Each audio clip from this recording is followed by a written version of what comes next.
মিতু খাতুন, ল ডিপার্টমেন্টের মিতু খাতুন। পারভেজ 20 রান করে run out হয়েছিলেন।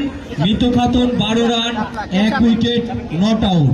এবং সার্বিক পরিস্থিতি যদি আমরা চিন্তা করি, ফিল্ডিং, ব্যাটিং এবং বোলিং 3 রাউন্ডে চমৎকার পারফরমেন্স করেছেন।